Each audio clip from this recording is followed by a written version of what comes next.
Hablamos con el doctor Javier Ampuero sobre enfermedades hepáticas en el embarazo. Doctor, ¿son comunes las enfermedades hepáticas en el embarazo?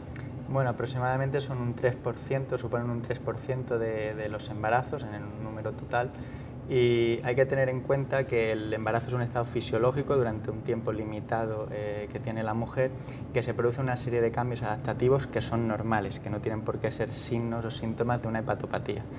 Por ejemplo, aumenta el volumen sanguíneo, aumenta la presión, disminuye las resistencias periféricas del cuerpo, se producen alteraciones en la secreción de la bilis, se producen más cálculos y también se produce una serie de alteraciones analíticas que son normales, que no nos deben hacer pensar en una hepatopatía. Por ejemplo, hay una disminución de las proteínas, hay una alteración en el colesterol, en los triglicéridos, provocado por la secreción de hormonas sexuales, y todas esas alteraciones no nos deben hacer pensar que hay una hepatopatía, incluido la elevación de fosfatasa alcalina. Pero sí hay otra serie de signos y síntomas que nos deben hacer estar sobre ello. Por ejemplo, no es normal la presencia de prurito, que es picor, sobre todo en las manos, en las plantas de los pies, ictericia, que es un tono amarillento tanto de la mucosa conjuntival de los ojos como de la piel, coluria, que es una orina más oscura como el coñac, porque esos son síntomas de que hay una elevación de bilirrubina, también puede haber una elevación de transaminasa y también puede haber una alteración de la coagulación que indica que hay una mala función hepática. Por tanto, hay una serie de cambios que son normales, que son del proceso adaptativo del embarazo, y hay una serie de cambios que no son normales y que nos deben poner sobre la pista de que algo más debe haber. ¿Y cuáles son las enfermedades más frecuentes? Aquí podríamos clasificar las hepatopatías en el embarazo en tres bloques. Por un lado, las que son coincidentes con el embarazo, no están antes del embarazo y tampoco son producidas propias por el embarazo, pero que sí son, podríamos decir, simultáneas. Una mujer está embarazada y puede, por ejemplo, contagiarse de una hepatitis viral, por un virus de la hepatitis, por un citomegalovirus o por lo que sea. En principio, este tipo de patologías no suelen ser muy importantes, exceptuando el virus de la hepatitis C, que en algunos casos puede originar una hepatitis fulminante, pero no suele haber problema. Una hepatopatía sobre un embarazo no suele haber un problema. Luego está el segundo bloque, que son las hepatopatías previas al embarazo, es decir, una enfermedad que afecta al hígado, que es subyacente al embarazo. Normalmente esto es muy poco frecuente porque las mujeres con cirrosis o con una hepatitis autoinmune, pero sobre todo con cirrosis, suelen tener alteradas las hormonas sexuales y por tanto la fertilidad está muy disminuida. Suele haber amenorrea, que es una falta de menstruación, suele haber una anovulación, es decir, no se producen óvulos y por tanto la fecundación es difícil. Pero llegado el caso, se puede intentar un embarazo de riesgo controlado, pero ese sería, digamos, el segundo bloque. Y el tercer bloque ya serían las hepatopatías propias del embarazo, es decir, que si no hay embarazo no se van a producir, son las típicas, que serían cuatro: la hiperemesis gravídica, la colestasis intrahepática del embarazo, el síndrome de HELLP y la esteatosis aguda del embarazo, esteatosis hepática aguda del embarazo. ¿Qué síntomas son los propios de este tipo de enfermedades? En principio, por hablar de estas últimas cuatro, que son las típicas del embarazo, tendríamos en primer lugar la más frecuente, que es la hiperemesis gravídica. Como decía, la más frecuente. Sabemos por conocimiento general que el embarazo conlleva, sobre todo en las primeras semanas, un aumento de las náuseas, no tanto de vómitos, pero sobre todo de náuseas. La hiperemesis gravídica sería un síndrome emético muy importante, muy excesivo, llama la atención, se acompaña con una pérdida de peso aproximadamente 5% o más. Hay alteraciones en los electrolitos, hay deshidratación, es decir, es un cuadro evidente que requiere un ingreso. Normalmente la mujer necesita ingresar en el hospital, reponerse con sueroterapia intravenosa, etc. No conlleva un excesivo riesgo para la madre, para el feto tampoco, si acaso partos, una prematuridad mayor, pero no conlleva un riesgo excesivo. Sobre todo este tipo de patología está asociado sobre todo a mujeres que puedan tener diabetes, puedan tener enfermedades del tiroides o puedan tener una excesiva edad cuando van a parir. El segundo bloque tendríamos la colestasis intrahepática del embarazo, es algo menos frecuente y es algo más, pronóstico es algo peor, no mucho peor.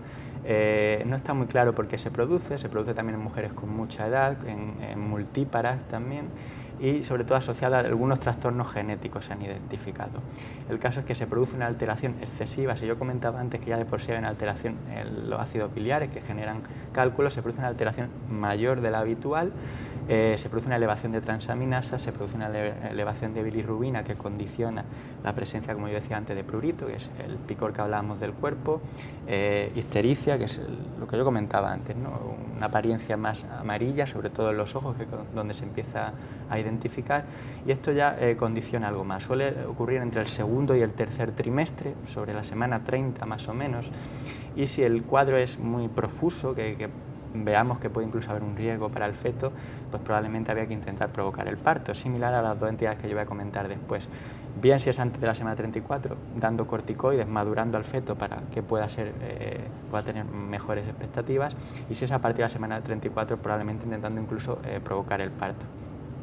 Esta condición sí tiene tratamiento en general, porque lo que es más molesto es el picor, es un picor muy evidente, con dos fármacos. En primer lugar la colestiramina, que no está muy claro tampoco su uso, y en segundo lugar el ácido ursodesoxicólico, que es inocuo para el feto, no origina problemas, no está muy claro el beneficio tampoco a largo plazo, pero sí mejora la sintomatología y sí mejora los signos analíticos. Esta sería la segunda entidad. La tercera entidad, que vamos yendo un poco en frecuencia decreciente, pero en gravedad incrementándose, sería el síndrome de HELLP. Durante el embarazo, a final del embarazo, hay una entidad que se llama preeclampsia y otra entidad que se llama eclampsia, que asocia una hipertensión, edemas y proteinuria, es decir, fallo renal. Es una entidad muy importante, es muy grave, puede poner en riesgo en peligro tanto a la madre como al feto. Y la manifestación hepática de estos síntomas que yo decía es lo que se llama el síndrome de HELLP. El síndrome de HELLP se caracteriza por una anemia hemolítica, se empiezan a destruir los glóbulos rojos, una elevación muy importante de las transaminasas, hay una actividad inflamatoria en el hígado muy importante, y aparte hay una disfunción hepática, un descenso en el número de plaquetas, por tanto puede haber incluso algún tipo de coagulopatía, enfermedad de la coagulación.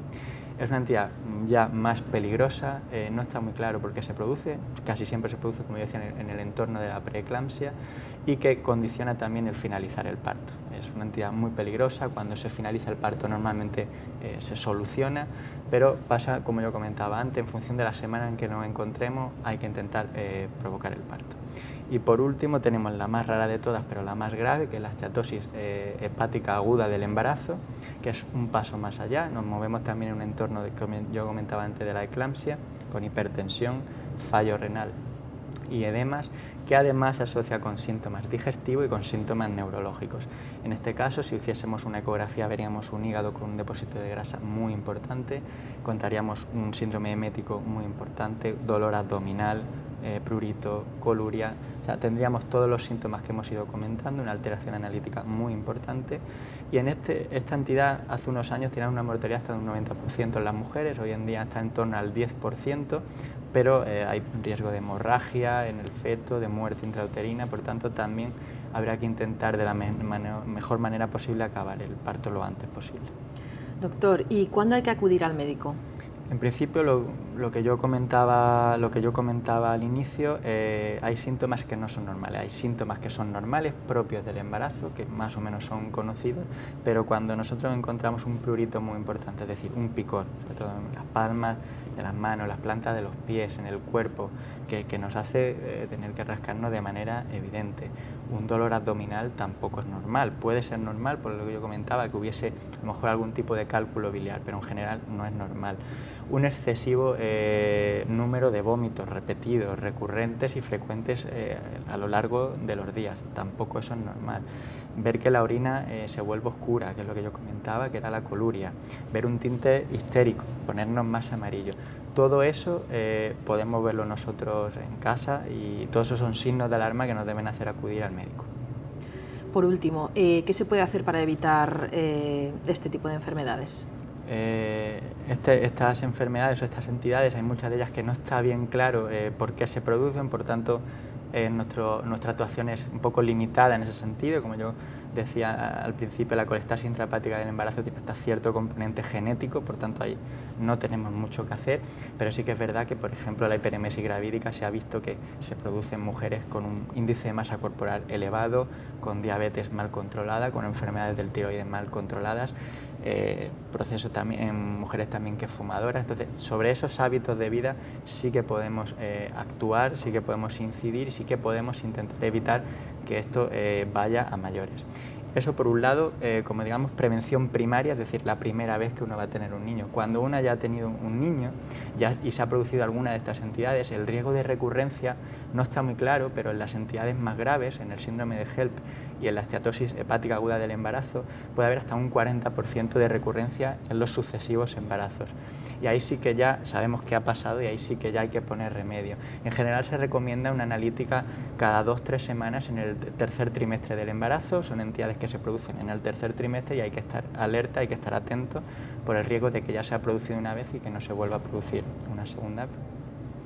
Muchas gracias, doctor, por sus respuestas. Muchas gracias a ustedes.